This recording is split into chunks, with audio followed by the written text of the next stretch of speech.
Guys, ఓ జీవికి 3 గుండెలు 9 మెదళ్ళు ఉన్నాయంటే మీరు నమ్ముతారా? నేను మాట్లాడుతుంది సముద్రపు వింత జీవైన ఆక్టోపస్ గురించి. ఎస్, మీరు విన్నది నిజమే. ఆక్టోపస్కి 3 గుండెలు 9 మెదళ్ళు ఉన్నాయి. దీనికున్న 3 గుండెల్లో 2 గుండెలు మొప్పల ద్వారా రక్తాన్ని పంప్ చేస్తే, 3వ గుండెమో శరీరానికి రక్తం సరఫరా చేస్తుంది. అండ్ దీని 9 మెదల్లో ఓ మెదడు దాని తల దగ్గర ఉంటే, మిగతా 8 మెదళ్ళు దాని కాళ్ళ దగ్గర ఉంటాయి. ఒక్కొక్క కాలు తనంతట తాను ఆలోచించి పనిచేయగలదంట. మరో షాకింగ్ విషయం ఏమిటంటే దీని రక్తం ఎరుపు కాదు. ఎస్, దీని రక్తం ఎరుపు కాదు, నీలం రంగులో ఉంటుంది. మన రక్తంలో ఐరన్ ఉంటే ఆక్టోపస్ రక్తంలో కాపర్ ఉంటుంది. అందుకే దాని రక్తం నీలంగా ఉంటుంది గాయస్.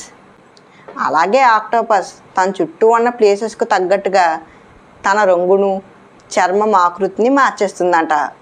శత్రువుల కళ్ళకు దొరకకుండా అది చేసే మాయాజాలం అద్భుతం కదా. చూసారా మన ప్రకృతిలో ఎన్ని వింతలు. అండ్ ఇలాంటి మరిన్ని ఇంట్రెస్టింగ్ ఫ్యాక్ట్స్ కోసం ఇప్పుడే ఈ యశ్వంత్ ఫ్యాక్ట్స్ని సబ్స్క్రైబ్ చేసుకోండి. ఇంక మా కంటెంట్ కొంచెమైనా వర్త్ అనిపిస్తే ప్లీజ్ ఒక లైక్ కొట్టండి గాయస్.